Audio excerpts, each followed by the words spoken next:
Madam पुढे मदत करा. हां या पुढे रासिक मॅडम तू किती घे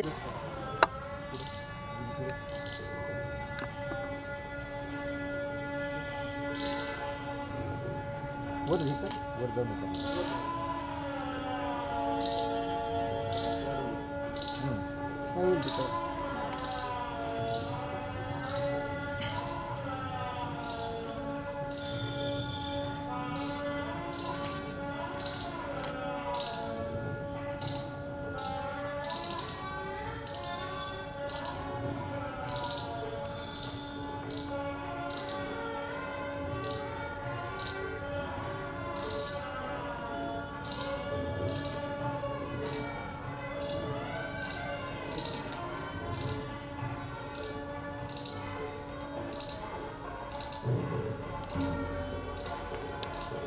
प्रत्येक शाखेत आपण स्वतंत्र करतो.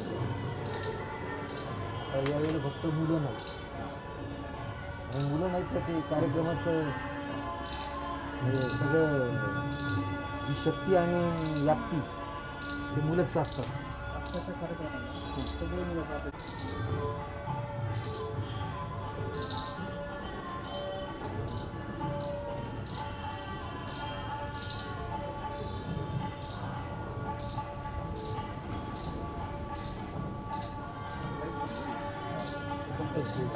केलंय का?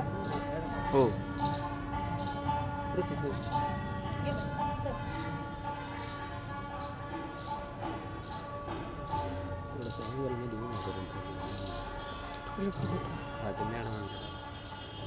Photo photo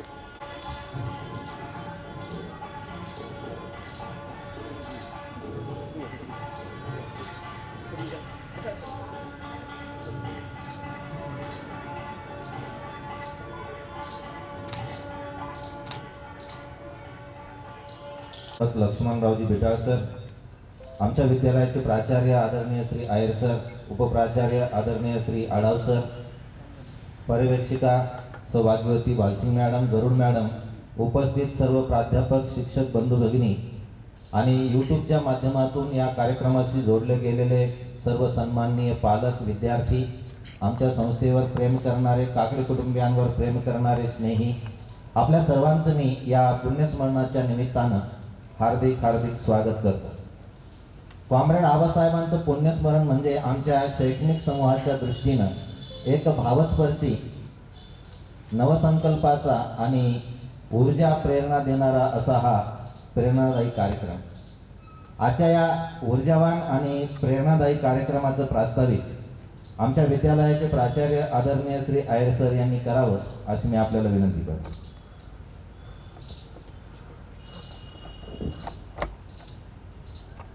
comrade Abasaheb Kakade,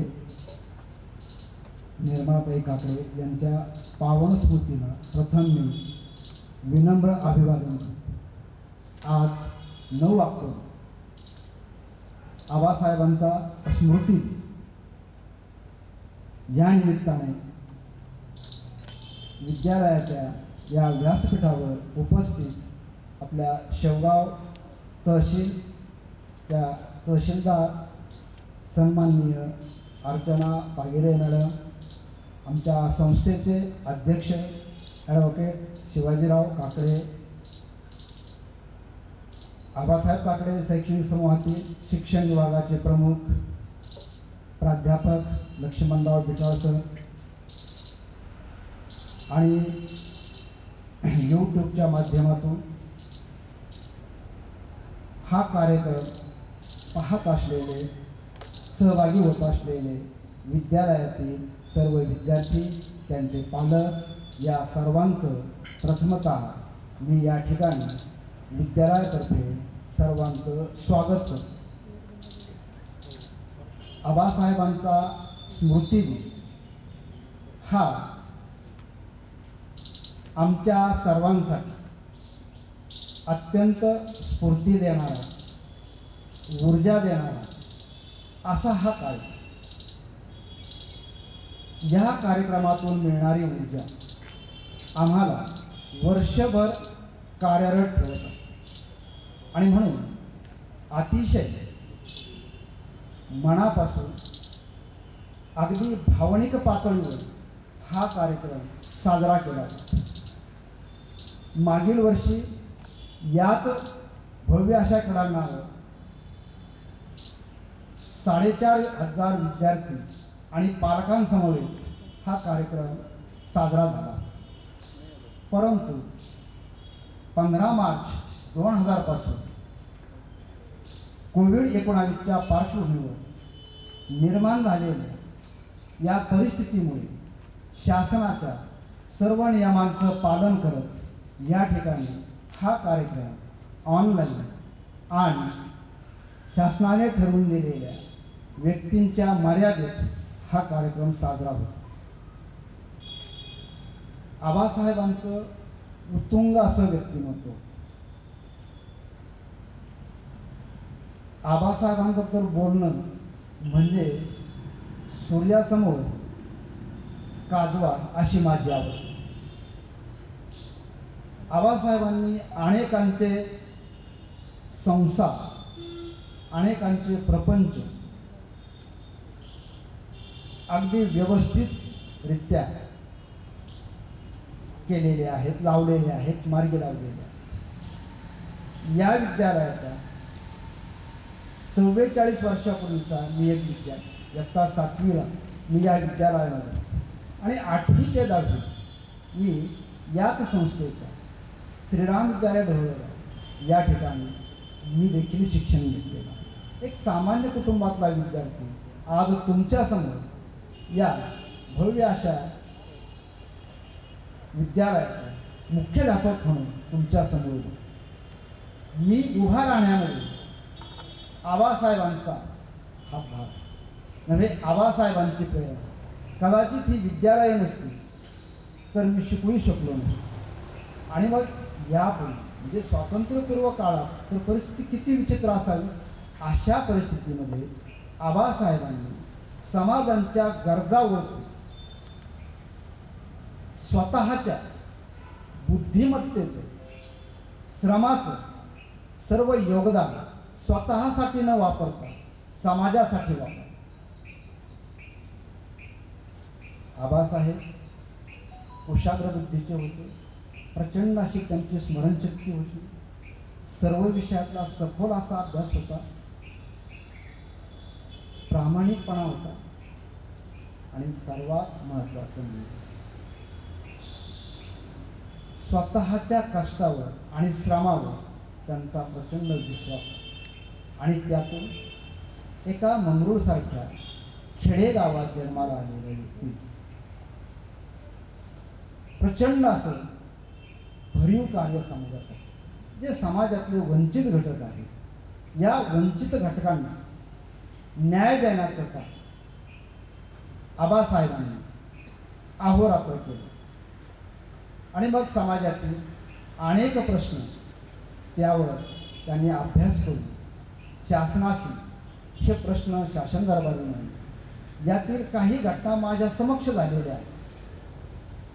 कोपरे धरणासाठी आव्हाने या गावामध्ये साहेबांनी सकाळी 7 वाजता बस रोको हे आंदोलन केलं होतं. आम्ही आपलं सकाळी 7 वाजता शाळेत चाललो होतो आणि काहीतरी कार्यक्रम होता. त्यावेळेस मला एवढी जाणीव नव्हती. मी आठवलं आणि तो कार्यक्रम आम्ही दुरून पाहिला.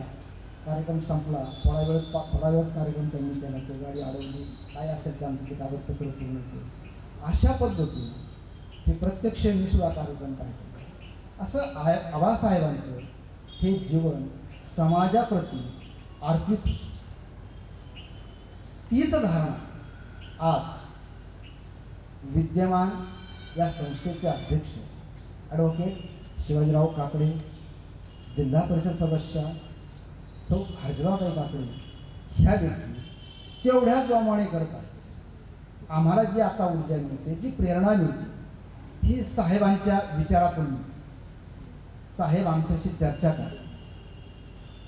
अगदी प्रेम भावनेने एखादी गोष्ट आम्हाला समजावून सांगतात. त्यांच्यापुढे जायची आम्हाला भीती वाटते.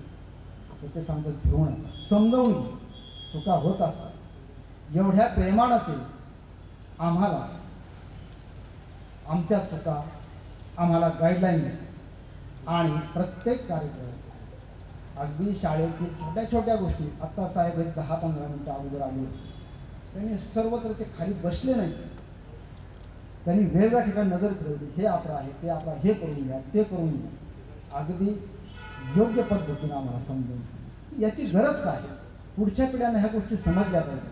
अगदी छोट्या छोट्या गोष्टी देखील त्यांनी, एवढंच नव्हे तर 15 तारखेला 15 मार्च 2020ला ज्यावेळेस कोविड-19च्या परिस्थितीमुळे लॉकडाऊन झालं, तात्काळ साहेबांनी आणि आमच्या शिक्षण विभागाचे प्रमुख त्यावेळेस सन्माननीय देवडे सर यांनी आम्हाला ऑनलाईन शिक्षणासंदर्भात काही करता येईल का याची लगेच माहिती, किती मुलांकडे अँड्रॉइड मोबाईल आहे सगळी माहिती आम्ही दिली आणि लगेच ऑनलाईन शिक्षण त्यावेळेसच सुरू केलं. अगदी यावर्षी शासनाच्या दृष्टीनं शाळा बंद, परंतु शिक्षण चालू. आमच्या संस्थेने मात्र 15 जूनपासूनच नवीन वर्षाचा अभ्यासक्रम ऑनलाईन पद्धतीने लाईव्ह लेक्चर, त्याचबरोबर ज्या मुलांना त्यावेळेस अनेक अडचणी येत असतील, इंटरनेट नसेल, मोबाईल उपलब्ध नसेल, तर त्यांच्यासाठी व्हिडिओ करून ते व्हिडिओ पाठवून शिक्षण प्रत्येक विद्यार्थ्यापर्यंत कसं पोहोचेल यासाठी प्रयत्न केला. एवढंच नव्हे तर अगदी वेळेवर संस्था पातळीवर आमचे घटक चाचणीसुद्धा झाली आणि ह्या घटक चाचणीचं वैशिष्ट्य असं की या घटक चाचणीला 90% विद्यार्थी ऑनलाईन हजर होते. अशा पद्धतीने पालकांनी, विद्यार्थ्यांनी संस्थेने केलेल्या प्रयत्नाला भरभरून साथ दिली.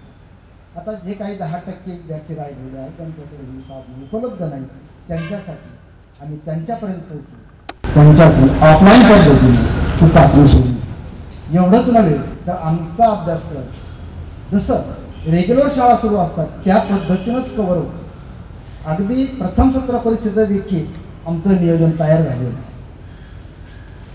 समाजामध्ये ज्या काही समस्या असतील ह्या समस्या सोडवण्याचं काम ॲडव्होकेट शिवाजीराव काकडे साहेब, सौ हर्षदाताई काकडेच्या सातत्यानं वेगवेगळे प्रश्न, दररोज पेपर उघडला की काहीतरी समाजाचा प्रश्न सोडवायचा प्रयत्न केला दिसून शासन दरबारी हे प्रश्न मांडले. अनेक सामाजिक कार्यक्रमामध्ये सातत्याने सहभाग घेतला. अगदी आजच जर विचारलं तर कोविड रुग्ण जे आहेत आपल्या या ठिकाणी शेवगाव तालुक्यामध्ये, या कोविड रुग्णांना ऊर्जा देणारे प्रथिनयुक्त असा सात्विक आहार म्हणजे ड्राय फ्रूटचं वाटप संस्थेमार्फत केलं जातं. ताईंना वेळ नाही तरीही ताईंनी कालच मला फोनवरून विचारलं काय झालं, सगळी व्यवस्था केलेली आहे आणि आपल्या विद्यालयाचे उपप्राचार्य, उपमुख्याध्यापक सन्माननीय वसावे सर, वावडे सर ड्रायफ्रूटची पाकिटं घेऊन आपल्या रुग्णालयामध्ये दाखल झालेले आहेत. तिकडं तो कार्यक्रम चालू आहे. म्हणजे स्वतःचे प्रश्न बाजूला ठेवून सामान्यांपर्यंत कसं पोहोचता येईल, सामान्यांना कसा हातभार लावता येईल हा विचार सदैव ॲडव्होकेट शिवाजीराव काकडे, सौ हर्षदाताई काकडे ज्यांच्या डोक्यात सातत्याने चालू असतो. कुठून एवढी प्रेरणा मिळते, इथं आपण आपल्या लेव्हलला जर विचार केला तर आपल्याला कौटुंबिक प्रश्नच एवढे असतात की आपला बाहेर काय चाललं हे पाहायला सुद्धा वेळ नसतो. प्रश्न सोडवणं तर फार दूर, परंतु बाहेर आजही आबासाहेबांप्रमाणे समाजाचे प्रश्न हाताळत आहेत. त्यावर मग तो पाणी प्रश्न असेल, ओला दुष्काळ असेल, कोरडा दुष्काळ असेल, गारपीट असेल. अगदी आता ताजं उदाहरण की शेवगाव तहसीलमध्ये स्टॅम्पच मिळत नव्हती, खूप अडचणच होती. त्यावर देखील साहेबांनी संबंधित अधिकाऱ्यांची चर्चा करून ते प्रश्न मार्गी काढले. मग असे एक ना अनेक गाव पातळीवरले वीज असेल, रस्ता असेल, पाणी असेल, अन्य समस्या असतील, त्यांच्यापर्यंत समस्या आली की ती सोडवली म्हणून समजा. अशा पद्धतीने कामकाज चालू आहे. असा हा कार्यक्रम आज आबासाहेबांचा 42वा हा पुण्यस्मरणाचा कार्यक्रम. या कार्यक्रमासाठी आपल्या शेवगाव तहसीलच्या तहसीलदार सन्माननीय अर्चना आगिरे भाकड मॅडम यांनी या कार्यक्रमाचं अध्यक्षस्थान स्वीकारावे अशी मी आपल्या सर्वांच्या वतीने त्यांना विनंती करतो आणि या ठिकाणी थांबतो. धन्यवाद सर. अध्यक्षांच्या नावाची उद्घोषणा झालेली आहे. मी अध्यक्षांच्या परवानगीने पुढील कार्यक्रमाला सुरुवात. तहसीलदार माननीय पागेरे मॅडम उपस्थित आहेत. आपण त्यांचा छोटेखानी स्वागत सत्कार करणार आहोत. मी मॅडमला विनंती करतो की आपण आमच्या या सत्काराचा स्वीकार करावा, स्वागताचा स्वीकार करावा. विद्यालयाच्या पर्यवेक्षिका सौभाग्यवती भालसिंग मॅडम, आपल्याला विनंती करतो की आपण पागेरे मॅडम यांचं स्वागत करावं.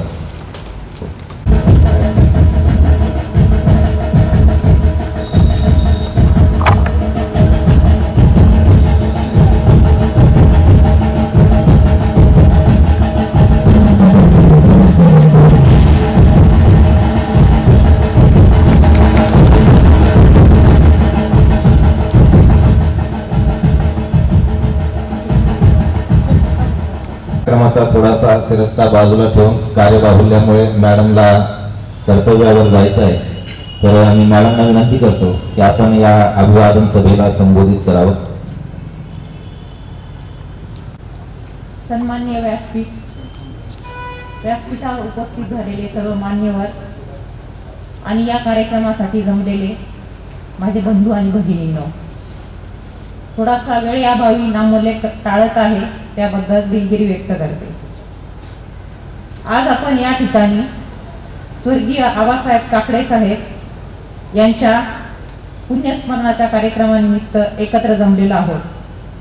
असे म्हटले जाते, मरावे परी कीर्तिरूपी उरावे.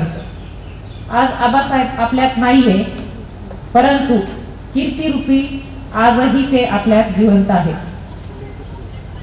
त्यांचा थोडक्यात जीवनपट पाहिला तर एक नामवंत वकील, कुळ कायद्याच्या केसेस असो, गोरगरिबांच्या हक्कासाठी, शेतकऱ्यांच्या हक्कासाठी त्यांनी लढा दिलेला आहे आणि उल्लेखनीय कार्य केलेले आहे.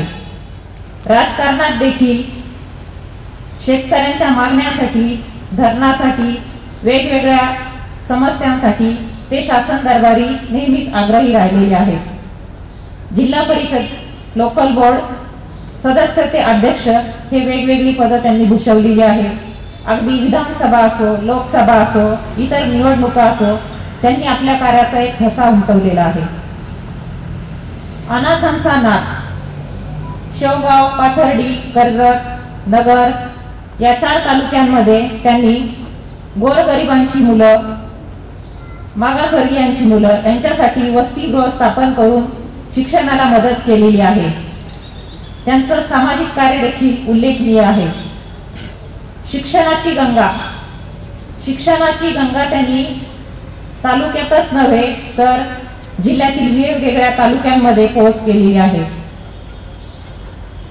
त्यांचं एकंदरीत कार्य वकिली व्यवसाय असो, सामाजिक कार्य असो, शेतकऱ्यांसाठी लढा असो किंवा शिक्षणासंदर्भात असो, आपण एकंदरीत जीवनपट पाहिला तर मला कुठेतरी त्यांच्या विचारांवर, कार्यावर आपले थोर समाज सुधारक महात्मा ज्योतिराव फुले यांचा प्रभाव दिसून येतो. आणि त्यांच्याप्रमाणेच शेवगाव तालुक्यामध्ये आणि अहमदनगर जिल्ह्यामध्ये त्यांनी ते कार्य पुढे चालू ठेवल्याचं देखील दिसून येतं. मी आत्ताच 4 महिन्यापूर्वी शेवगावचे तहसीलदार म्हणून हजर झाले. मी जरी ह्या जिल्ह्यातली असेल, शेजारचा नेवासा तालुका, तरी पण शिक्षणानिमित्त, नोकरीनिमित्त मी जास्त काळ बाहेरच राहिलेली आहे. मला इथे आल्यानंतरच काकडे समूहाच्या शिक्षण संस्था आणि येथील विद्यार्थी किती वेगवेगळ्या पदावर, किती वेगवेगळ्या क्षेत्रामध्ये चमकत आहे हे माहीत झालं. काकडे साहेब, तुम्ही शेजारच्या नेवासा तालुक्यात जर अशा शिक्षण संस्था काढल्या असत्या तर आमच्या तालुक्यातल्या मुलं मुली सुद्धा खूप पुढे गेले असते. मी जिल्हा परिषदच्या एका छोट्याशा शाळेत शिकले 7वी पर्यंत. 7वी नंतर हायस्कूलला जायचं म्हटलं तरी किमान 8-10 किलोमीटर शेजारच्या गावात जावं लागायचं. मुले कसे बसे सायकलवर गेले आणि त्यांनी शिक्षण घेतलं, परंतु यामुळे, या प्रॉब्लेममुळे मुली खूप मागे राहिल्या. मला या बाबतीत नेहमीच खंत वाटते. तर मी तुम्हाला विनंती करते की जसं आपण या 4 तालुक्यांमध्ये शिक्षण संस्था उभारलेल्या आहेत, भरीव कामगिरी केलेली आहे. तसेच आमच्या शेजारच्या तालुक्यात देखील तुम्ही शिक्षण संस्था सुरू केली तर बरं होईल.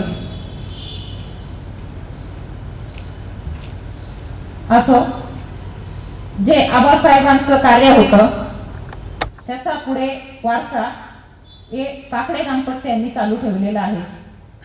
शिक्षण संस्था असो किंवा समाजकार्य असो, हर्षदाताई नेहमी सर्वांच्या पुढे असतात. म्हणजे आता 4 महिन्यामध्ये मी बघितलं, छोटे छोटे प्रश्न असले तरी कार्यकर्त्यांना घेऊन एकदम सविनय मार्गाने ताई कार्यालयात येतात आणि जे प्रश्न कसे आहेत हे कळकळीने समजून सांगतात. तर मला त्यांची ही आग्रही भूमिका नेहमीच आवडलेली आहे आणि माझ्या परीने जी पण मदत होईल ती मी करत असते. समाजकार्य आणि शिक्षण हा वारसा काकडेताईंनी पुढे चालू ठेवलेला आहे आणि त्याचबरोबर काकडे सरांनी आपल्या वडिलांचं वकिली हा व्यवसाय वारसा पुढे चालू ठेवलेला आहे. तर आबासाहेबांनी जे रोपटं लावलेलं होतं तर त्याला संगोपन करून आज त्या वटवृक्षात रूपांतर केलेलं आहे. हे केवळ हर्षदाताई आणि काकडे साहेब यांनी केलेलं आहे. आज हा मोठा वटवृक्ष पूर्ण जिल्हाभर पसरलेला आहे. मी आता 4 महिन्यामध्ये जेव्हा मी दौऱ्यावर असते त्यावेळेस विचारलं, एखादी मोठी इमारत बघून विचारलं हे काय इथे, तर माझे कलीग म्हणतात हे काकडेताईंचं हायस्कूल आहे. हे काय आहे? हे काकडेताईंचं फार्मसी कॉलेज आहे. हे काय आहे? हे काकडेताईंचा कारखाना आहे. म्हणजे या तालुक्यामध्ये केवळ विद्यार्थ्यांना शैक्षणिक सुविधा उपलब्ध करून देण्याचं कार्यच नव्हे तर अनेकांना रोजगाराच्या संधी देखील उपलब्ध करून दिलेल्या आहेत. शेतकऱ्यांच्या मालाला हक्काची बाजारपेठ देखील मिळवून देण्याचा प्रयत्न केलेला आहे आणि विविध समस्यांसाठी शासन दरबारी तर त्या आग्रही भूमिका मांडतच असतात. अगदी जिल्हा स्तरावर जिल्हाधिकारी कार्यालयात देखील काकडेताईंना सर्वजण ओळखतात आणि त्यांच्या कार्याला सुद्धा ओळखतात. तर त्यांच्या या कार्यासाठी मी आपल्या सर्वांच्या वतीने शुभेच्छा देते आणि पुनश्च एकदा स्वर्गीय आबासाहेब काकडे यांना विनम्र अभिवादन करते आणि येथे थांबते. धन्यवाद. धन्यवाद. ऋणी आभारी आहोत.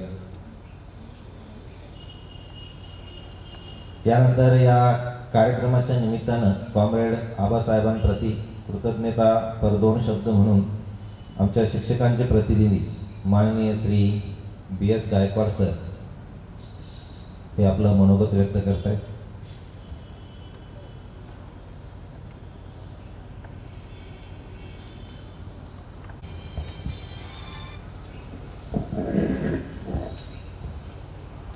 आजच्या कार्यक्रमाच्या अध्यक्षा आपल्या तालुक्याच्या प्रमुख तहसीलदार मॅडम, आजचे प्रमुख अतिथी आपल्या आबासाहेब काकडे शैक्षणिक समूहाचे अध्यक्ष विद्याधरजी काकडे साहेब, शिक्षण समितीचे प्रमुख मान्य श्री बिटाळ सर, विद्यालयाचे प्राचार्य श्री आहेर सर, उपप्राचार्य श्री आढाव सर, उपमुख्याध्यापक श्री वसावे सर, पर्यवेक्षिका सौ भालसिंग मॅडम, श्रीमती गरुड मॅडम आणि सर्व शिक्षक बंधू वगैरे.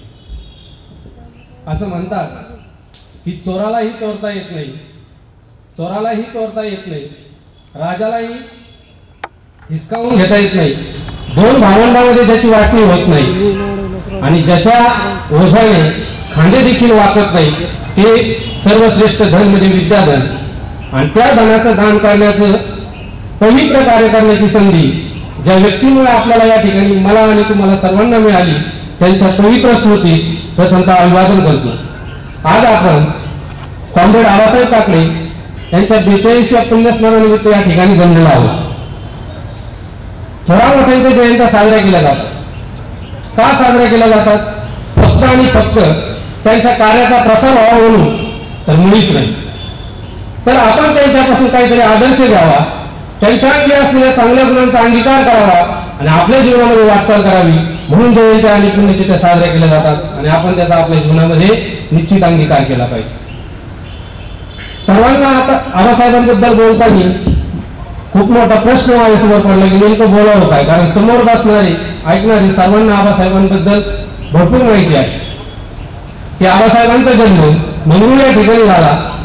बालपणीचं नाव भागुजी होतं. महाविद्यालयीन शिक्षण पूर्ण करेपर्यंत त्याचं रूपांतर जगन्नाथामध्ये झालं आणि हेच जगन्नाथ LLBचं शिक्षण पूर्ण केल्यानंतर आबासाहेब झाले आपल्या सर्वांचे.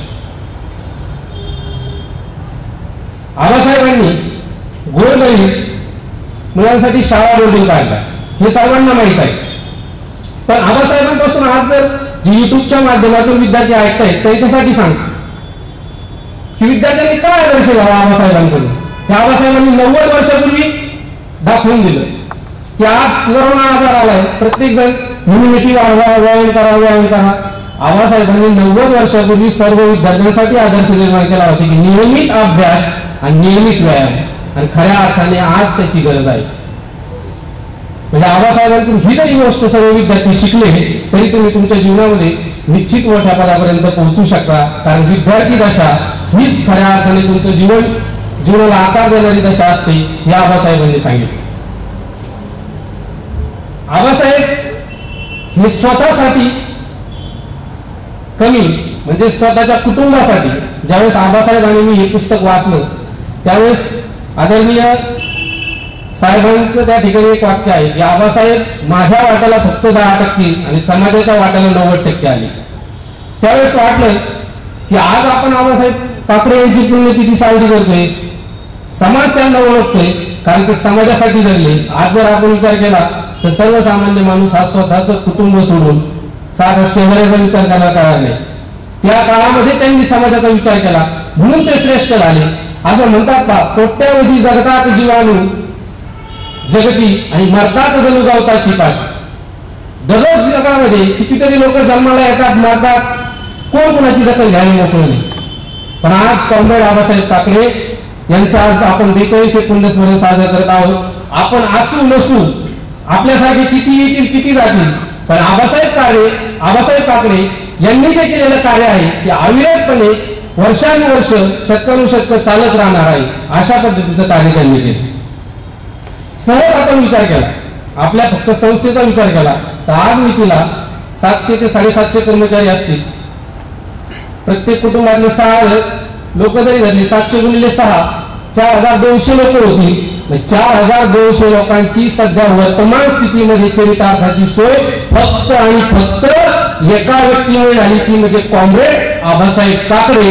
आणि त्यांनी दाखवलेल्या मार्गावर वाटचाल करणारे आपल्या संस्थेचे विद्यमान अध्यक्ष आदरणीय शिवाजीराव विद्याधरजी काकडे साहेब आणि सौ हर्षदाताई काकडे. हे फक्त आत्ताच गणित मांडले, याच्या अगोदर रिटायर झालेले, याच्यानंतर येणारे, त्यांनी स्थापन केलेल्या शाळेत शिक्षण घेणारे विद्यार्थी, वसतिगृहामध्ये ज्यांचं शिक्षण झालंय, मोठ्या पदावर पोहोचले ते विद्यार्थी, आणि ज्या शेतकऱ्यांना कामगारांना त्यांनी न्याय मिळवून दिला त्या सर्व लोकांचा हिशोब केला तर हा गुणाकार वाढच. म्हणजे किती लोकांचा पोशिंदा हा एक व्यक्ती. बऱ्याच वेळेस भाषणामध्ये ऐकलं, मी अनेकांना विचारलं की कॉम्रेड म्हणजे काय. आल्यापासून मलाही माहित नव्हतं. साधारणतः 2-3 महिने झाले असतील. कॉम्रेड म्हणजे डाव्या विचारसरणीचे नेते किंवा जे शेतकऱ्यांच्या प्रश्नासाठी लढतात, कामगारांच्या प्रश्नासाठी लढतात, त्याला कॉम्रेड असं म्हणतात. पण त्याच काळामध्ये 2-3 महिन्यापूर्वी टीव्ही वरती एक चित्रपट पाहिला, डिअर कॉम्रेड. मला आता या पिक्चरमध्ये नक्की शेतकऱ्यांसाठी संघर्ष असं काय असेल, पण चित्रपटाची कथा थोडी वेगळीच होती. म्हणून थोडं सर्च केलं गुगलवर की कॉम्रेड म्हणजे काय. तर जेव्हा एखादा व्यक्ती स्वतःच्या अधिकारासाठी लढत असतो, त्याला अनेक अडचणींचा सामना करावा लागतो. प्रसंगी तो अतिशय हतबल होऊन जातो व्यवस्थेपुढे. त्यावेळेस त्याला आधार देणारा आणि त्या व्यक्तीला त्याच्या ध्येयापर्यंत पोहोचवणारा जो त्याचा खरा मित्र असतो, जो सच्चा साथी असतो, त्याला म्हणतात खरा कॉम्रेड. आणि हे खरे कॉम्रेड आपले आबासाहेब काकडे. अशा या व्यक्तीपुढे नतमस्तक होताना वेळोवेळी विचार येतात की आजही आपल्या संस्थेमध्ये ज्यावेळेस वेगवेगळ्या कामानिमित्त इकडे तिकडे फिरतो, ज्यावेळेस आबासाहेबांचं चरित्र वाचलं त्यावेळेस आजही आपण आबासाहेबांनी दाखवून दिलेल्या वाटेवरून मार्गक्रमण करत आहोत. आता बहुतेक जणांना किती जणांना कल्पना आहे माहित नाही, पण आजही आपल्या संस्थेमध्ये वसतिगृहातील विद्यार्थ्यांना हिवाळ्यामध्ये खारीक खोबरं वाटप केलं जातं. मला नाही वाटत महाराष्ट्रातल्या कोणत्याही सरकारी अनुदानित वसतिगृहामध्ये वाटप केलं जात असेल. आणि आपल्याला एक वेळेस नाश्ता मिळणार नाही, पण वसतिगृहातील विद्यार्थी दररोज शाळेत येण्यापूर्वी नाश्ता करून येतात. 2 वेळचं पोटभर जेवण त्यांना मिळतं. कोणत्याही वसतिगृहातील विद्यार्थ्याकडे तुम्ही चौकशी करू शकता. काय गरज आहे? आज शासकीय वसतिगृहाची अवस्था जर पाहिली की स्वतःचा अनुभव घेतलेला सांगतो. कारण साधारणतः 8वीला असताना जे ठरवलं होतं की आबासाहेब ताकडे यांना भेटायचं. आता बऱ्याच जणांना आश्चर्याचा धक्का बसला असेल की 8वीला असताना आबासाहेब ताकडे यांना कसं भेटायचं. मी डॉक्टर बाबासाहेब आंबेडकर या वसतिगृहामध्ये माझं ऍडमिशन होतं आणि मित्र माझा आबासाहेब ताकडे विद्यालयात शिकत होता. मी दुसऱ्या शाळेमध्ये होतो आणि त्या वसतिगृहाची अवस्था अशी होती की जर उशीर झाला तर जेवायला मिळत नव्हतं. आणि त्या मित्राबरोबर आमचा त्यावेळेस ताकडे बोलणी असं म्हणलं जायचं, त्या ठिकाणचा मित्र होता. मग त्या मित्राकडे आम्ही गेलो. त्यावेळेस त्या ठिकाणी म्हणजे साधारणतः 1998 साल असेल, त्यावेळेस त्या ठिकाणी जेवणाची क्वालिटी पाहिली. जेवण अतिशय दर्जेदार असं जेवण त्या ठिकाणी होतं आणि मनात असं वाईट वाटलं की एवढं चांगलं जेवण आपल्याला या शासकीय वसतिगृहामध्ये असताना का मिळालं नाही. आणि आम्हाला नाश्ता 1 लिटर एवढा कॅन यायचा आणि ते ज्याच्या वाट्याला येईल त्याला मिळायचं. ही शासकीय वसतिगृहाची अवस्था होती. आणि त्याच वेळेस मात्र आपलं वसतिगृह ज्या ठिकाणी एक दिवस आम्ही मित्रासमवेत जाऊन चोरून त्या मुलाने आमच्यासाठी भाकर आणि भाजी आणली होती. त्यावेळेस पवार सर अधीक्षक होते, त्याच्या रूममध्ये खाल्ली. म्हणलं आपल्याला या वसतिगृहाला ऍडमिशन घ्यायचं. मग काय करायचं ऍडमिशन घेण्यासाठी? त्यांनी आबासाहेब ताकडे यांना भेटावं लागलं. तोपर्यंत आम्हाला काहीच माहित नव्हतं. मग आम्ही गेलो पवार सरांकडे ऍडमिशन घ्यायचंय. पवार सर म्हणले जागा फुल झाली, तुम्हाला भेटू शकत नाही. म्हणलं सर एवढ्या चांगल्या वसतिगृहामध्ये ऍडमिशन आम्हाला द्या. ते म्हणले नाही आता जागा फुल झाली, कारण 6 महिन्यानंतर गेलो होतो. त्यानंतर कळलं की कॉम्रेड आबासाहेब ताकडे यांनी स्थापन केलेलं हे वसतिगृह आहे. आणि बऱ्याच वेळेस शाळेत असताना या शाळेच्या प्रांगणामध्ये येऊन टाकीवरून पाणी सुद्धा घेऊन जायचं. एवढी दयनीय अवस्था शासकीय वसतिगृहाच्या असताना त्याच ताकदीनं आजही आपल्या संस्थेच्या वसतिगृहामध्ये मुलांना खऱ्या अर्थाने ज्या काही सुविधा दिल्या जातात ते पाहून नक्कीच असं वाटतं की आबासाहेबांनी जे स्थापन केलं खऱ्या अर्थाने आबासाहेब समाजातील गोरगरीब दीनदलित यांचे कैवारी होते. कॉम्रेड या शब्दावर कधी जो व्यक्ती आपल्या तत्वाशी कोणत्याही परिस्थितीत तडजोड करत नाही त्याला म्हणायचं खरा कॉम्रेड. ज्यावेळेस त्यांचं चरित्र वाचलं त्यावेळेस असं लक्षात आलं की आबासाहेबांनी जर ठरवलं असतं, थोडीशी तडजोड केली असती तर त्यांना अनेक संधी मिळाल्या असत्या. आमदार झाले असते, खासदार झाले असते, प्रसंगी मंत्री झाले असते. पण स्वतःच्या तत्वाशी त्यांनी कुठेही कॉम्प्रोमाइज केलं नाही. स्वतःचे जे तत्व होते त्याच्याशी तडजोड केली नाही. मग खऱ्या अर्थाने कॉम्रेड कामात कुणाला म्हणायचं? भले कोणतीही परिस्थिती असो, कितीही वाईट परिस्थिती असो, जो आपल्या तत्वाशी अजिबात तडजोड करत नाही त्याला खऱ्या अर्थाने म्हणायचं कॉम्रेड. आणि त्यालाच अनुसरून त्या पुस्तकामध्ये एक शेर होता पहा, किसी साये किसी गुलजार के नीचे नहीं बैठा, किसी साये किसी गुलजार के नीचे नहीं बैठा, मैं रास्ता छोड़कर मीनार के नीचे नहीं बैठा, मेरे पैरों में छाले थे, मेरे पैरों में छाले थे, बला की धूप थी सर पर, मगर मैं गए की दीवार के छाव के नीचे नहीं बैठा. कितीही प्रसंग वाईट आला तरी मी मात्र दुसऱ्यांच्या साथीला मदतीला किंवा स्वतःच्या तत्वाशी तडजोड केली नाही. हे खरे आबासाहेब आपल्याला त्या पुस्तकातून अभ्यासाला मिळते. आता सुरुवातीचं एक उदाहरण म्हणजे आज विकला जी गरज आहे त्यासाठी सांगा. बऱ्याच वेळेस कोणत्याही गोष्टीसाठी आपल्याकडे कारण फिक्स असतं, वेळ नाही. आणि ज्यावेळेस आबासाहेबांचं जीवनचरित्र आपण अभ्यासतो, वेळ कसा काढावा आणि वेळेचा सदुपयोग कसा करावा हे आपल्याला मात्र त्यामध्ये शिकायला मिळेल. ज्यावेळेस आबासाहेब कुटुंबासमवेत प्रवासासाठी निघाले होते त्यावेळेस आबासाहेब आपल्या मुलांसमवेत रेल्वे स्टेशनवर व्यायाम करत होते. कुठं? रेल्वे स्टेशनवर. आज जर असं एखादा किंवा त्यावेळेस सुद्धा ज्या लोकांनी बघितलं असं ते म्हणलं तर काय बडा माणूस आहे. पण हेही तेवढंच खरं आहे की विडी माणसं इतिहास घडवतात आणि आपल्यासारखी शहाणी माणसं ती वाचतात, ती अभ्यासतात. म्हणजे वेळात वेळ काढून सुद्धा आपल्या शरीर संपदेकडे किंवा शारीरिक संपदा वाढवण्यासाठी त्यांनी लक्ष दिले. हाच देखील आदर्श आपण त्यांच्याकडून घेण्यासारखा आहे. दुसरी गोष्ट आबासाहेबांची कार्यमग्न, त्याचं एक उदाहरण मी आबासाहेब काकडे यांची जयंती ज्यावेळेस सांगितली त्यावेळी देखील सांगितलं होतं. मला परत साहेबांच्या उपस्थितीत सांगावं लागलं की एखादा माणूस स्वतःच्या कार्याप्रती किती डिवोटेड असू शकतो किंवा किती मग्न असू शकतो.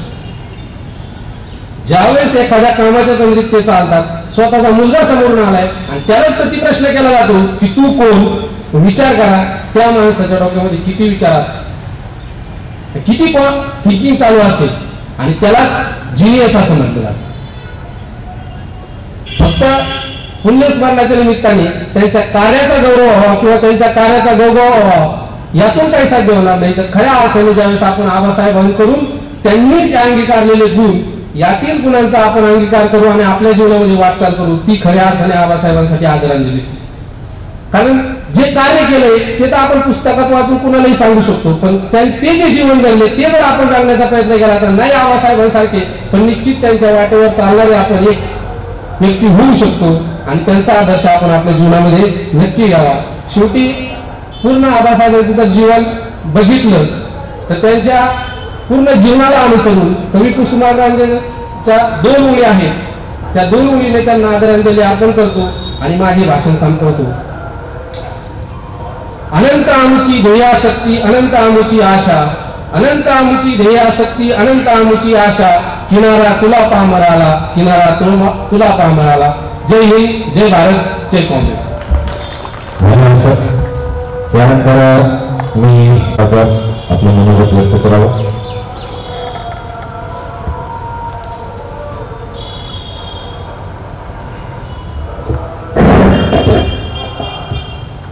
नमस्कार. असे जगावे दुनियेमध्ये, असे जगावे दुनियेमध्ये आव्हानाचे लावून अत्तर, असे जगावे दुनियेमध्ये आव्हानाचे लावून अत्तर, नजर कुणी नजरेमध्ये आयुष्याला द्यावे उत्तर, आयुष्याला द्यावे उत्तर. या विदा करंदीकर यांच्या कृतीप्रमाणे ज्यांनी अहमदनगर जिल्ह्यातील शेवगाव, पाथर्डी, कर्जत आणि अहमदनगर या तालुक्यामध्ये जीवन जगत असलेल्या अंधकारामुळे जीवन जगणाऱ्या समाजाला प्रकाशाची वाट दाखवण्यासाठी आपलं आयुष्य चंदनाप्रमाणे त्या ठिकाणी झिजवलं. आपल्याला पडलेल्या प्रश्नाचं उत्तर शोधण्यासाठी आपलं संपूर्ण आयुष्य त्या ठिकाणी खर्ची घातलं. अत्यंत प्रतिकूल परिस्थितीमध्ये ग्रामीण भागामध्ये शाळा आणि वसतिगृह सुरू करून ज्ञानाची गंगा खेड्यापाड्यापर्यंत घरोघरी पोहोचणारे एक ज्ञान सूर्य, एक लाल सूर्य, अन्यायासाठी किंवा अन्यायाविरुद्ध जहाल आणि मानवतेसाठी नवा जीवनशैली अंगीकारलेले एक थोर जिनियस, थोर शिक्षणमर्षी कॉम्रेड आबासाहेब काकडे यांना मी प्रथमतः विनम्र त्या ठिकाणी अभिवादन करतो. सन्माननीय व्यासपीठावर विराजमान असलेले आजच्या कार्यक्रमाचे अध्यक्ष माननीय तहसीलदार मॅडम अर्चना पागिरे मॅडम, त्यानंतर आजच्या कार्यक्रमाचे प्रमुख अतिथी आपल्या सर्वांचे मार्गदर्शक तथा आबासाहेब काकडे शैक्षणिक समूहाचे प्रमुख, जनशक्ती मंचाचे सर्व आदरणीय विद्याधरजी काकडे साहेब, या आबासाहेब काकडे शैक्षणिक समूहाचे शिक्षण विभागाचे प्रमुख आदरणीय लक्ष्मीरावजी बिटाळ सर, विद्यालयाचे प्राचार्य आदरणीय चंद्रकांतजी अहमद सर, उपप्राचार्य आदरणीय सुनीलजी आढाव सर, विद्यालयाचे मुख्याध्यापक आदरणीय करमसिंहजी वसावे सर, विद्यालयाच्या पर्यवेक्षिका सौ मंदाकिनी मनसिंग मॅडम आणि श्रीमती गरुड मॅडम, आणि खऱ्या अर्थानं ज्या व्यक्तीचं आज या ठिकाणी पुण्यस्मरण होत आहे त्या व्यक्तीची कार्य आणि विचारधारा सर्वसामान्यापर्यंत पोहोच करण्याचं काम किंवा त्याची जी धुरा आपल्या सर्वांवरती आहे ते माझे सर्व सहकारी प्राध्यापक, शिक्षक बंधू भगिनी. खऱ्या अर्थानं आज विचार केला तर परिस्थिती प्रचंड बदललेली आहे. या बदललेल्या परिस्थितीमुळे आज आपण पाहतो की मानवासमोर मोठ्या प्रमाणात वेगवेगळी संकट येत आहेत. आणि मग आजचे हे संकट येत असताना या संकटाचं परिवर्तन किंवा ही संकट नेमकी सोडवायची कशी, आणि ही संकट सोडवण्यासाठी खऱ्या अर्थानं गरज आहे ती परिवर्तन घडून आणायची. परिवर्तन घडून आणायचं असेल, सामाजिक परिवर्तनाची अपेक्षा जर आपण करणार असाल तर खऱ्या अर्थानं यासाठी मला वाटतं आपल्यासमोर एक चांगला आदर्श असला पाहिजे आणि आपल्या डोळ्यासमोर जर तो आदर्श त्या ठिकाणी असला तर खऱ्या अर्थानं आपण हा विचार जनसामान्यांपर्यंत त्या ठिकाणी पोहोचू शकतो. आपण सर्वजण आबासाहेबांचे पुण्यस्मरण त्या ठिकाणी साजरे करून त्या ठिकाणी त्यांचा विचार आणि कार्याला आज जो उजाळा देऊन त्या ठिकाणी त्यांचा आदर्श आपल्यामध्ये जर आपण तो रुजून घेतला आणि तोच आदर्श आपण निश्चितच त्या ठिकाणी जनसामान्यांपर्यंत पोहोच केला तर मला वाटतं यापेक्षा सगळ्यात मोठी आदरांजली आबासाहेबांना दुसरी कोणती असेल. कारण आज आपण पाहतो की आज आपण आबासाहेबांच्या कार्य कर्तृत्वाचं पुण्यस्मरण त्या ठिकाणी करत आहोत. हे पुण्यस्मरण करत असल्यामुळे आज खऱ्या अर्थानं एक चांगला आदर्श येणाऱ्या पिढीसमोर त्या ठिकाणी आपण पाठवत आहोत. म्हणून खऱ्या अर्थानं हा चांगला आदर्श नेमकं घ्यायचा होतो तर कारण आज आपण ज्यांच्या कार्य कर्तृत्वाचं पुण्यस्मरण करत आहोत ते कॉम्रेड आबासाहेब काकडे यांचा आदर्श खऱ्या अर्थानं मोठा.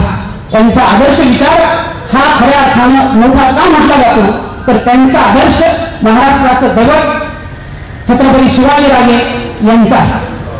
शिवाजीराजांचे वारसदार कोल्हापूरच्या राजगादीचे छत्रपती राजेश्री शाहू महाराज यांच्या विचाराचा आदर्श आबासाहेबांना. कारण आपल्या सर्वांना माहित आहे की आबासाहेबांनी उच्च शिक्षण म्हणजे LLBचं शिक्षण हे कोल्हापूरला आहे. आबासाहेबांनी कोल्हापूरला नुसतं LLBचं शिक्षण घेतलं नाही तर LLBचं शिक्षण घेऊन आबासाहेब पुन्हा ज्यावेळेस शेवगावला आले त्यावेळेस LLBच्या नावाबरोबर आबासाहेबांनी बऱ्याच गोष्टी आपल्यासोबत आणल्या. येताना आबासाहेबांनी कोल्हापूरच्या राजगादीची एक ढग आणली. गोरगरीब शेतकऱ्यांसाठी एक संवेदनशील जाणीव आणली. एवढंच नव्हे तर दलित मागासवर्गीय जनतेच्या उद्धाराची एक प्रेरणा आणली आणि हाच मानवतावादी विचार घेऊन त्या ठिकाणी प्रत्यक्ष कार्याला त्या ठिकाणी आयुष्यभर आबासाहेबांनी वाढले. मला वाटतं यापेक्षा मोठा आदर्श कोणताच नसेल. कारण आबासाहेबांबद्दल बऱ्याच गोष्टी सांगता येते. आबासाहेब अहमदनगर जिल्ह्यातले एक निष्ठावंत आणि नामांकित वकील होते. मला वाटतं आबासाहेबांनी वकील ही स्वतःच्या कुटुंबासाठी जर केली असती तर आबासाहेब निश्चितच त्या ठिकाणी चांगलं जीवन जगू शकले असते. परंतु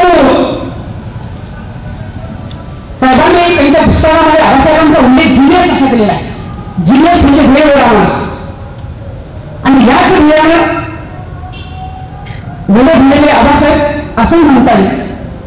पण आपल्याकडे असलेल्या ज्ञानाचा उपयोग हा फक्त स्वार्थासाठी किंवा कुटुंबासाठी किंवा स्वतःचं पोट भरण्यासाठी त्या ठिकाणी आबासाहेबांनी केला. आबासाहेबांनी वकिली निश्चित केली परंतु ती वकिली आबासाहेबांनी सर्वसामान्य गोर गरीब दीन दुबळ्या कष्टकरी मजुरांसाठी केली. या जिल्ह्यातल्या सर्वसामान्य लोकांसाठी त्या ठिकाणी केली. एवढंच काय ज्यावेळेस आबासाहेब अहमदनगर जिल्हा लोकल बोर्डाचे अध्यक्ष झाले त्या अहमदनगर जिल्हा लोकल बोर्डाच्या अध्यक्षपदावर असताना आबासाहेबांना त्या ठिकाणी मानधन दिलं जायचं.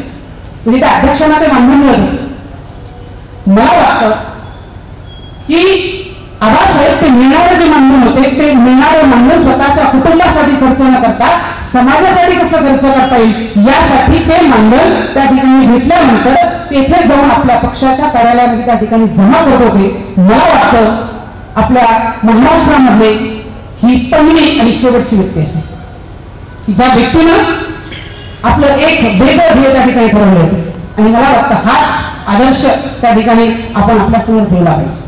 हे खरं आबासाहेबांचं राजकारण होतं. हे खरं आबासाहेबांचं त्या ठिकाणी समाजकारण होतं. आज आपण आबासाहेबांचं पुण्यस्मरण साजरं करत आहोत. खऱ्या अर्थानं विचार केला तर माणसं त्या ठिकाणी जगत असताना प्रत्येक माणूस दोन गोष्टीने मोठा होतो. एक म्हणजे शिक्षण आणि दुसरं म्हणजे पाणी. चांगलं शिक्षण जर त्याने घेतलं तर तो माणूस त्या ठिकाणी त्या शिक्षणाच्या त्या ज्ञानाच्या बळावर कुठेतरी आपल्या जीविताची गिरितार्था किंवा नोकरी संपादन करून त्या ठिकाणी आपले जीवन चालू शकतो. तर तो शेतकरी आपल्या शेतीमध्ये ते पाणी भरवून चांगल्या प्रकारचं उत्पादन घेऊन तो माणूस त्या ठिकाणी आपलं जीवन चांगल्या प्रकारचं जगू शकतो. मला वाटतं ही दोन गोष्टी खऱ्या अर्थानं माणसाला मोठे करत असतात आणि याच दोन गोष्टीनं या महापुरुषाला खऱ्या अर्थानं मोठं केलेलं आहे. कारण आबासाहेबांनी आपल्या जीवनातला सर्वस्व लढा फक्त या दोन गोष्टीसाठी दिलेला आहे. एक म्हणजे शेतकऱ्याला पाणी मिळालं पाहिजे आणि दुसरं म्हणजे माझ्या भागातील सर्वसामान्य लोकांना त्या ठिकाणी शिक्षण मिळालं पाहिजे. खऱ्या अर्थानं विचार केला तर आबासाहेबांचा लढा हा सर्वसामान्य गोरगरीब दीनदुबळ्या जनतेच्या मुलांना शिक्षण मिळालं पाहिजे यासाठी आबासाहेबांचा लढा. शेतकऱ्यांच्या शेतीसाठी पाणी मिळालं पाहिजे हा आबासाहेबांचा लढा होता. आणि हे दोन्ही लढे पूर्णत्वास नेण्यासाठी यातून खऱ्या अर्थानं समाजकारण करण्यासाठी या समाजकारणाला त्या ठिकाणी जोड असली पाहिजे म्हणून आबासाहेबांनी काही राजकीय लढा सुद्धा दिला. आपल्या जीवनातील प्रत्येक क्षण ह्या दुसऱ्यांसाठी वेचणारे आबासाहेबांसारखी महान माणसं या भूतलावर जन्माला आली. त्यांनी आपलं कार्य कर्तृत्व केलं आणि म्हणून मला वाटतं की आज जे सगळं व्यवस्थित चाललेलं आहे हे अशा आबासाहेबांसारख्या महान थोर व्यक्तीच्या कार्य कर्तृत्व आणि विचारामुळे चाललेलं आहे. कारण आबासाहेबांनी जीवन जगताना आपल्या जीवनामध्ये एकच तत्वज्ञान त्या ठिकाणी उभी झालं आणि ते तत्वज्ञान आबासाहेबांनी शेवटपर्यंत त्या ठिकाणी जोपासलं. ते तत्वज्ञान म्हणजे सगळेजण त्या ठिकाणी जगतात परंतु आबासाहेबांचं तत्वज्ञान थोडंसं वेगळं होतं.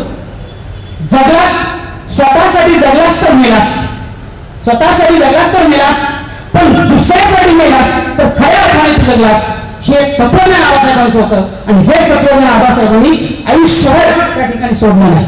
या तत्वावर त्या ठिकाणी आबासाहेबांच्या विचाराची कार्याची खऱ्या अर्थाने वाटचाल चालू होती.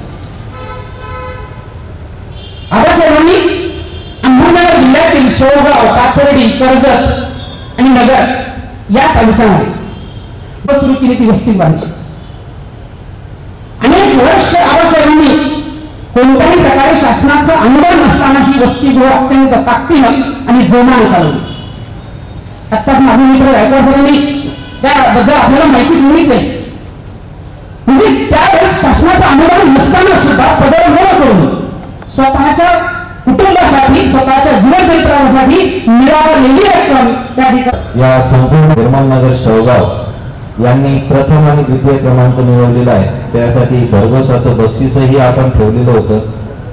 गायकवाड शौल भाऊसाहेब आणि काळे अथर्व विकास यांनी प्राथमिकच्या गटामध्ये तसेच 5 ते 8 गटामध्ये आबासाहेब काकडे विद्यालयाचे झुडपे ज्ञानेश्वरी आणि गोरे विपुल यांनी प्रथम द्वितीय क्रमांक मिळवलेला आहे.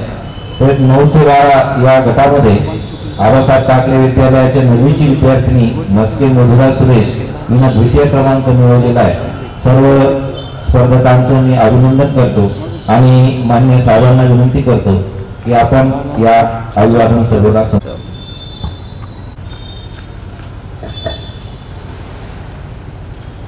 आबासाहेब उर्फ ज.का. काकडे यांच्या 42व्या पुण्यतिथीच्या निमित्तानं केवळ त्यांचा पुत्र म्हणून नव्हे तर आपणा सगळ्यांचा प्रतिनिधी, त्यांच्या विचारावर प्रेम करणाऱ्या सर्व जनतेच्या वतीनं, या संस्थेच्या वतीनं, सर्वसामान्याच्या वतीनं मी प्रथम त्यांना अभिवादन करतो.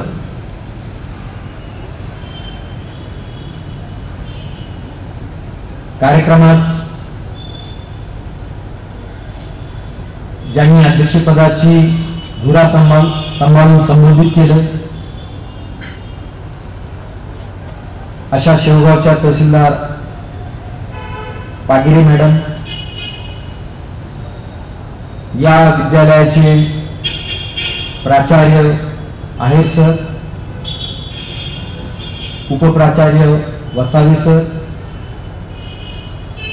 संस्थेच्या शैक्षणिक विभागाचे प्रमुख आदरणीय लक्ष्मण बिटाळ सर,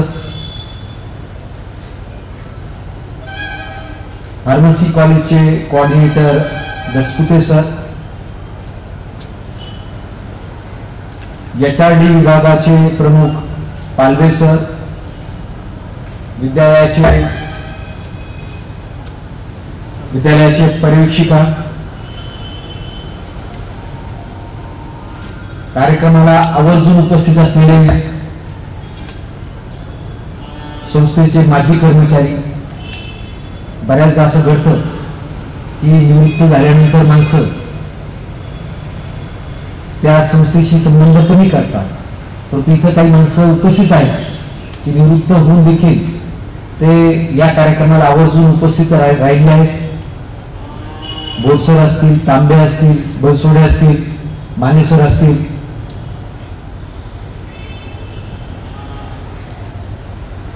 या कार्यक्रमासाठी उपस्थित असलेले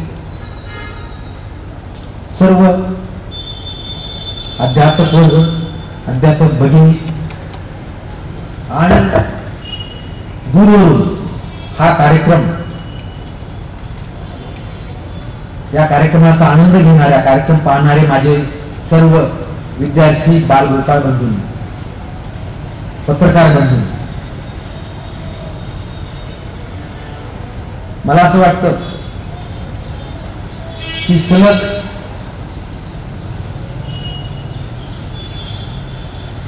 42व्या पुण्यतिथीचा कार्यक्रमास हजर असणारा, या व्यासपीठावरील व व्यासपीठाच्या समोरील जे काही मोजके काही माणसं असू शकतात, कदाचित बोरसर असतील, पण एकही कार्यक्रम न चुकवलेला आणि प्रत्येक कार्यक्रमाला उपस्थित असलेला कदाचित मोजक्या काही लोकांमध्ये माझा समावेश असेल. कारण 9 ऑक्टोबर 1979च्या कार्यक्रमाला या ठिकाणी मी उपस्थित होतो. त्यावेळेला छात्रालय हायस्कूलचं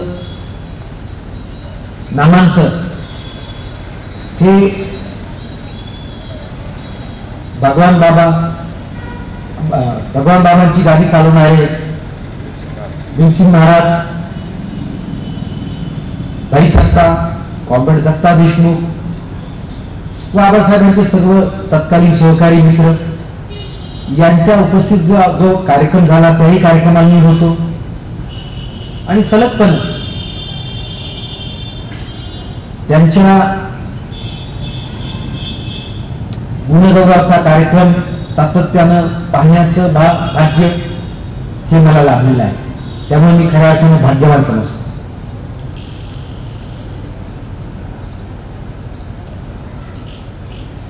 आबासाहेबांना जाऊन 42 वर्ष झाली. त्यांना आयुष्य अवघड 56 वर्षाचं झालं.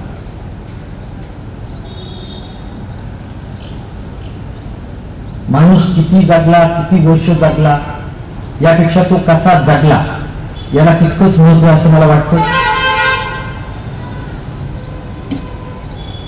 ह्या मोजक्या छोट्याशा आयुष्यात आबासाहेबांनी हयात असताना या जिल्ह्याविषयी, या परिसराविषयी, शिक्षण, शेती, गरिबाविषयी कणव, सामान्याची जाणीव, अन्यायग्रस्ताला आधार देण्याचं कार्य, यासाठी जे मूलभूत विचार मांडलेत, आजही तेच विचार त्याच ताकदीने त्या विचाराचा पाठपुरावा करण्याची, त्या विचाराचा मागोवा घेण्याची आजही तितकीच निकट आहे असं मला वाटतं.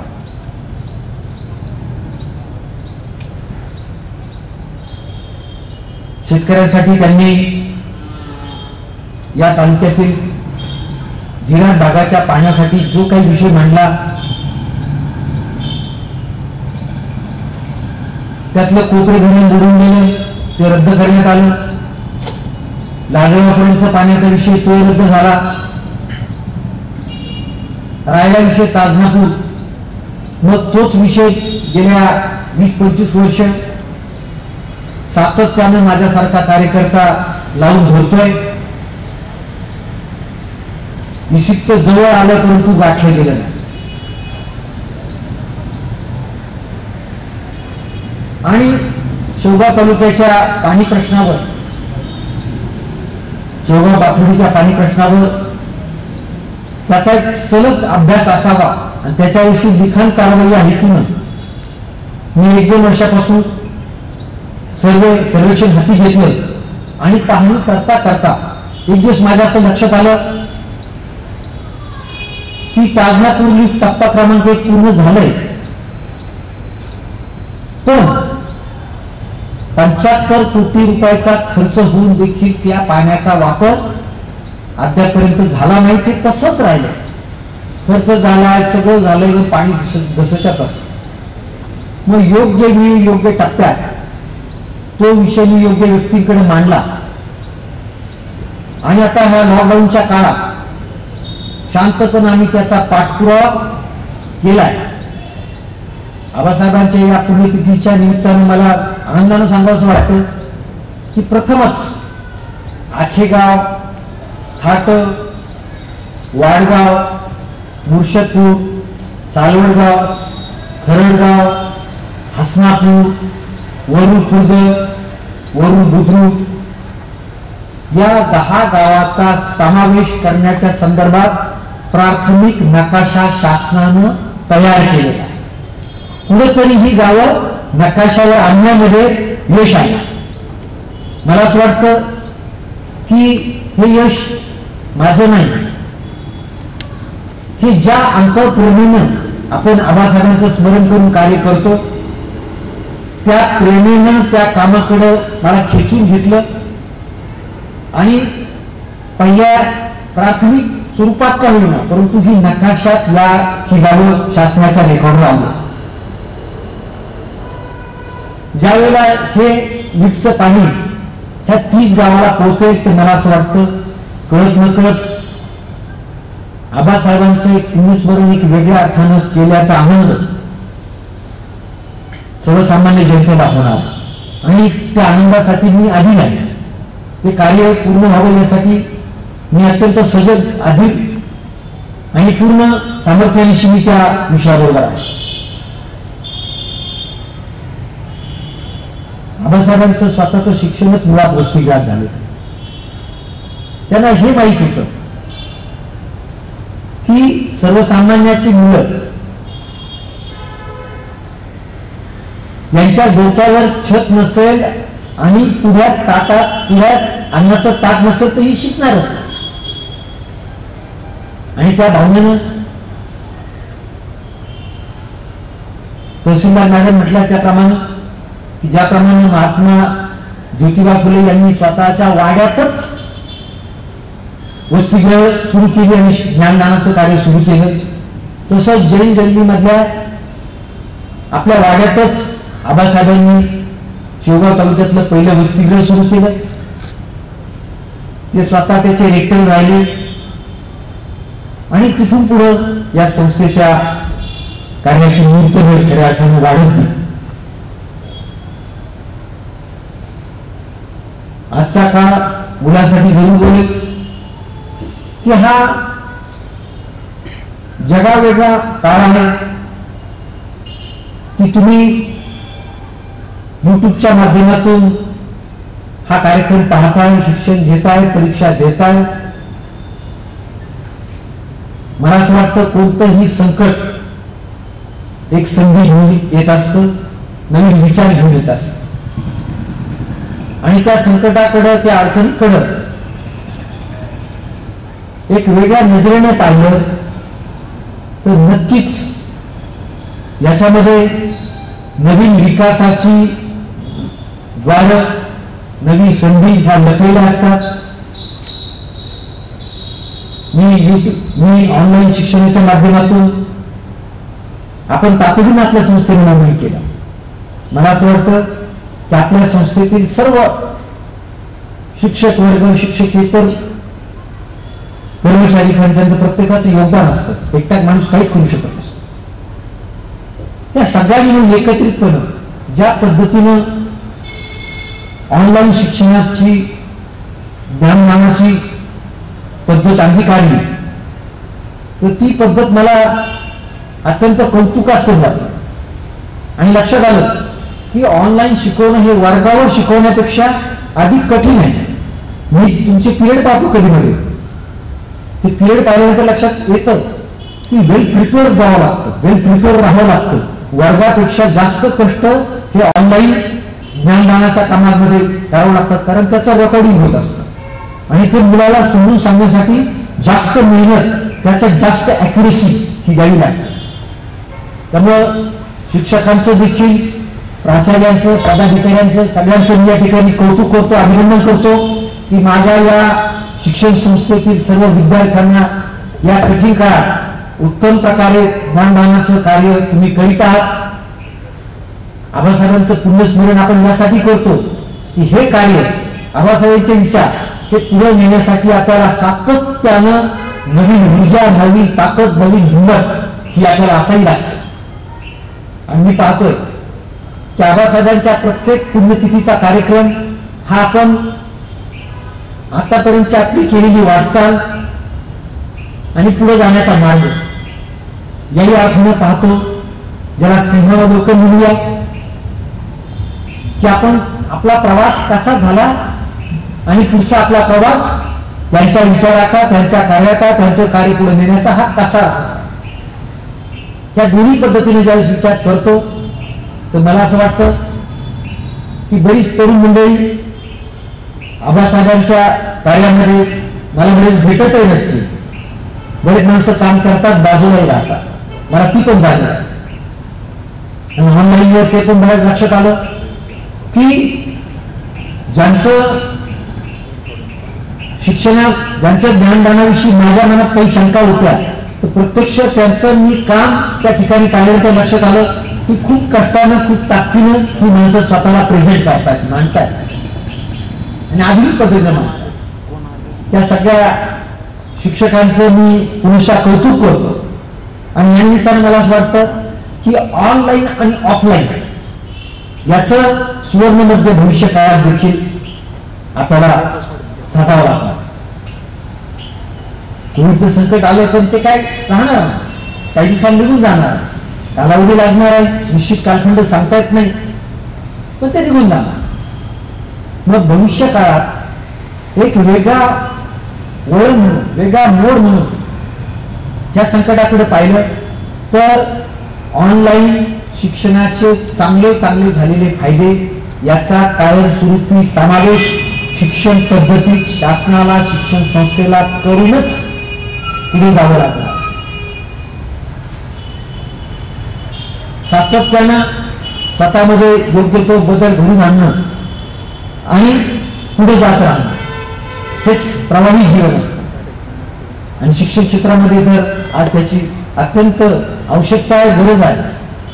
जगभरात काय चाललंय, काय होऊ राहिले ना, आपल्याला कुठे जायचं. आबासाहेबांनी उत्तम समाज बांधणीचं काम केलं.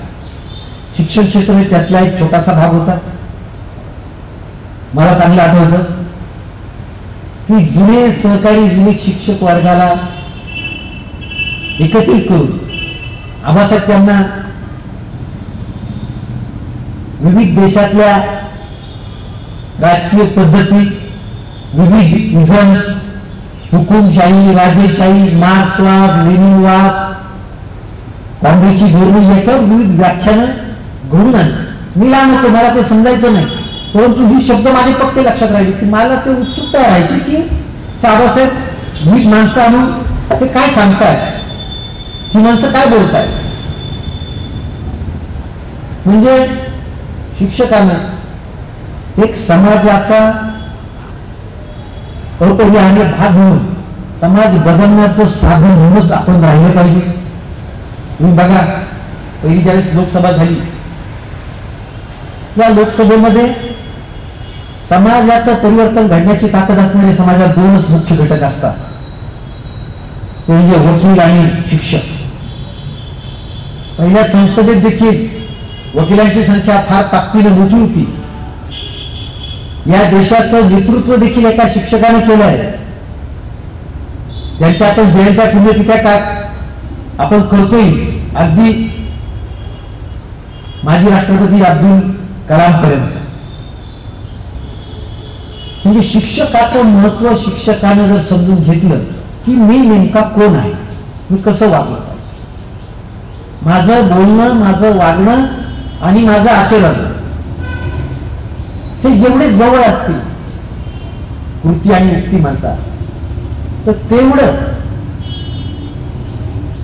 समाज निर्माण करण्याचं, राष्ट्र बांधण्याचं एक चांगल्या स्वरूपाचं कार्य आपण असं करतो, कारण समाजाच्या आपल्याकडे नजरा असतात. याचं भान आपण, तुम्ही आणि सगळ्यांनी ठेवूनच वागणं म्हणजेच आपण आबासाहेबांचा विचार पुढे नेणं, आबासाहेबांचा विचार जगवणं. आज तो विचार जगवण्याची गरज आहे प्रत्येक क्षेत्रात. तो जो विचार जगवला नाही तर या सैरभैर समाजाला कुणी सावरायचं हा विषय आहे. शिक्षकच तारू शकतो, शिक्षकच मारू शकतो. येणारी पुढची पिढी की जे ह्या पिढीसाठी आपण काम करतो, काम करताना मला माझ्या या देशासाठी माझ्या तालुक्यातील पिढी घडवायची आहे, त्यांना योग्य दिशा द्यायची आहे, योग्य विचार द्यायचा आहे. माझ्या मुलांना मी ज्या प्रेमानं, ज्या चांगल्या भावनेनं आणि मन लावून शिकवतो, त्याच भावनेनं विद्यार्थ्यांना शिकवणं आणि विद्यार्थ्यांनी देखील की माझ्या आईवडिलांचा आदर, माझ्या गुरु आईवडिलांचा आदर ज्या पद्धतीने मी करतो, तोच आदर माझ्या शिक्षक शिक्षिकेविषयी ठेवणं. याच्यातूनच समाज आणि राष्ट्र पुढे जात असतं. ही एकांगी चालणारी प्रक्रिया नाहीये. शिक्षक घटक देखील कुठं बाहेरून टपकला नाही, तो समाजातूनच निर्माण झाला. जे असतील ते गुण दोष नैसर्गिकपणे येणार आहे, पण आलेले दोष दूर करण्याचं काम, दूर सारून रस्ता काढण्याचं काम देखील तुम्हाला करावं लागणार आहे. बाबासाहेबांचा हा आज विचार प्रवाह खरोखर वाढतोय आणि मला असं वाटतं हे वाढवण्यामध्ये केवळ माझ्या सोबत असणारे मुलेच त्यांचा हातभार आहे असं नाही. जास्त हातभार असतो तो पाठीमागच्या माणसाचा. ते काम करीत असतात निमूटपणे, शांतपणे आणि आनंदात. आता मी पाहिलं की समाधी ज्यांनी सजवली ते शिक्षक असतील, रांगोळी काढणाऱ्या माझ्या भगिनी असतील. छोट्या गोष्टी, असंख्य छोट्या छोट्या गोष्टीमध्येच माणसाचं मोठेपण असतं. लहान गोष्टी लक्षात येत नाही. किंवा माझ्या भगिनीने आज एकच ड्रेस कोड घातला, त्या कार्यक्रमाचं औचित्य, प्राधान्यक्रम अगदी बारकाईने विचार करून आपलं राहणं, बोलणं, आपलं सादरीकरण ते कसं प्रभावी आणि व्यवस्थित होईल, ह्या छोट्या विचारावरच संस्था हे क्षेत्र हे मोठं होत असतं. मला असं वाटतं उद्याचा काळ या जिल्ह्यासाठी, या राज्यासाठी चांगला उज्ज्वल करण्यासाठी आपल्याला भविष्यात खूप चांगलं काम करावं लागणार आहे.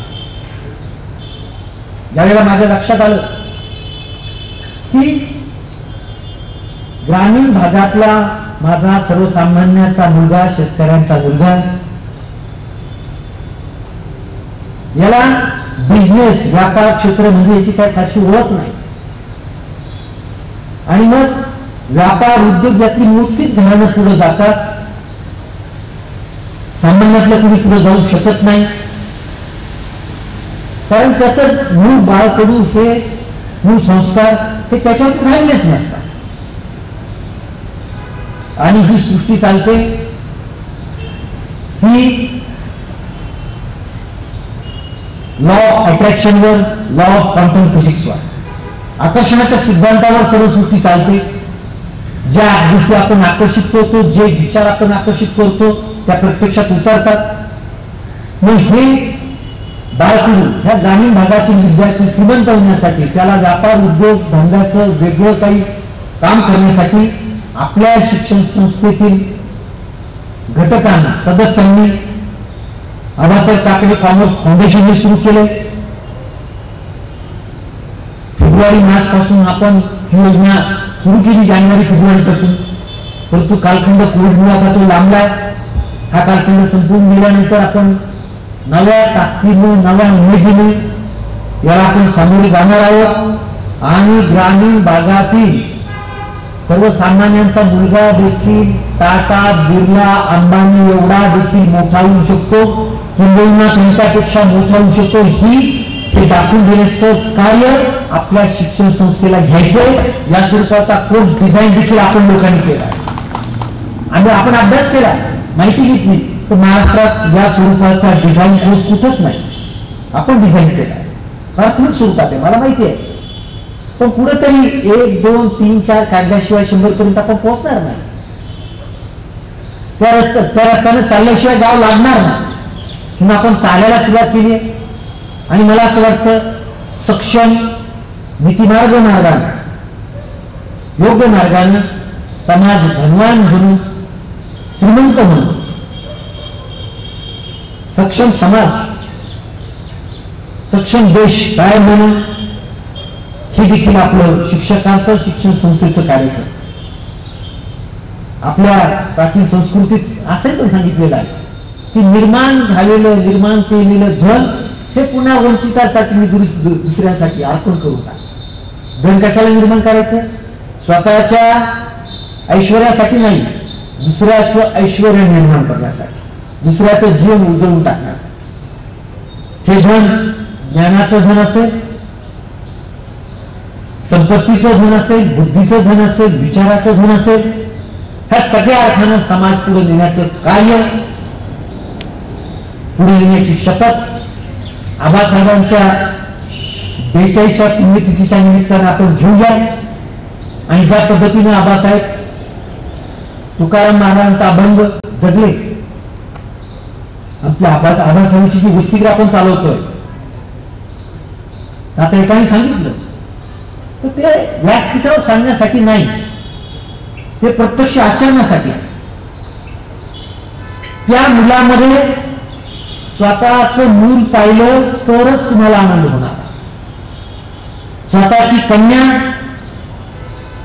वसतिगृहातील असतील, शाळेतील असतील, तर प्रत्येक मुलामुलीमध्ये स्वतःचा पुत्र आणि स्वतःची कन्या जर तुम्ही पाहाल तर नक्कीच तुमचं जीवन हे प्रकाशित होणार, तुम्हाला भरभरून मिळणार आहे. फार वेगळं काही करायची गरज आहे असं नाही, वेगळ्या धर्म पाळण्याची गरज नाही, कोणत्या मंदिर मशिदी चर्चमध्ये जाण्याची देखील तुम्हाला गरज भासेल असं नाही, कारण ऑलरेडी तुम्ही तिथं आहात. भगवद्गीतेत सांगितलंय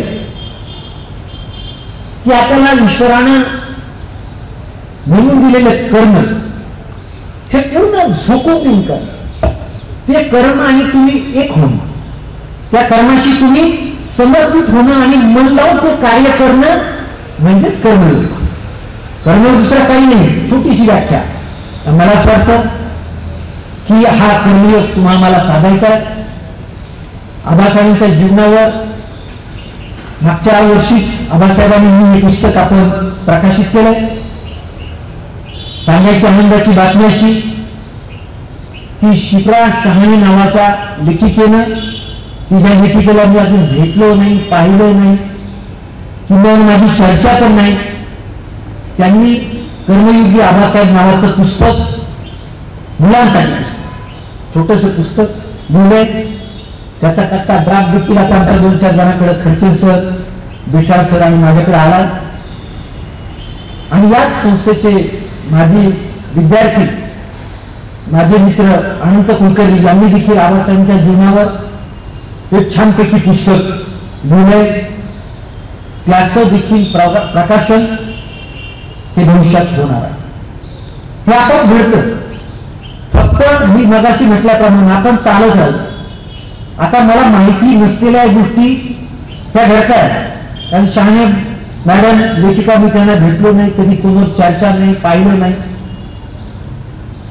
पण आबासाहेबांच्या विचारावर श्रद्धा असणाऱ्या व्यक्तीने घडून आणले आणि या निमित्तानं, ह्या पुण्यतिथीच्या निमित्तानं या पद्धतीनं त्यांना श्रद्धा दिली आहे, म्हणजे विचार केला. आणि तो विचार टिकवण्याची, पुढे नेण्याची, प्रकाशच्या वाटा अधिक गतिमान करण्याची जबाबदारी, नैतिक जबाबदारी या संस्थेमध्ये कार्यरत असणाऱ्या माझ्यापासून तर सर्व सेवकावर, सर्वांवर आहे, सर्व विद्यार्थ्यांवर आहे. या संस्थेचा एक एक विद्यार्थी विद्यार्थिनी या देशाचं या समाजाचं शक्तिस्थान होतील, समाजाला आधार देतील याबद्दल माझ्या मनात अजिबात शंका नाही. आणि संत तुकारामाचा अभंग की ज्या अभंग आबासाहेब अक्षरशः जगले तो अभंग सांगून माझ्या या छोट्या 2 शब्दांचा मी समारोप करतोय. वसतिगृहातील विद्यार्थ्यांशी वागताना ज्या पद्धतीने आबासाहेब वागले, दया करणे हे पुत्रासी तेची दास आणि दासी, तुका म्हणे सांगो किती त्याची भगवंताची मूर्ती, त्याची भगवंताची मूर्ती. धन्यवाद. धन्यवाद सर. यानंतर कार्यक्रमाचा समारोप करतात पर्यवेक्षिका. प्रथमतः कॉम्रेड आबासाहेब काकडे यांच्या 42व्या पुण्यस्मरणानिमित्त मी त्यांना विनम्र अभिवादन करते.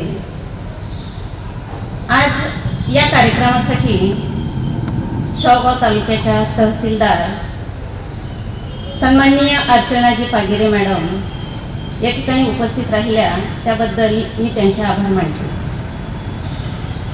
आपल्या FDL शिक्षण संस्थेचे अध्यक्ष आणि आपणा सर्वांचे मार्गदर्शक सन्माननीय विद्याधरजी काकडे साहेब हे या कार्यक्रमाला उपस्थित राहिले आणि आबासाहेबांच्या कार्याची ओळख त्यांनी आपल्याला करून दिली, त्याबद्दल मी त्यांचेही आभार मानते. आपल्या FDL शिक्षण समूहाचे प्रमुख सन्माननीय भिटाळ सर या कार्यक्रमासाठी उपस्थित राहिले, त्याबद्दल त्यांचे आभार मानते. विद्यालयाचे प्राचार्य सन्माननीय श्रीयुत आहेर सर, उपप्राचार्य आढाव सर, उपमुख्याध्यापक वसावे सर, पर्यवेक्षिका गरुड मॅडम याही या कार्यक्रमासाठी उपस्थित राहिल्या, त्याबद्दल त्यांचे आभार मानते.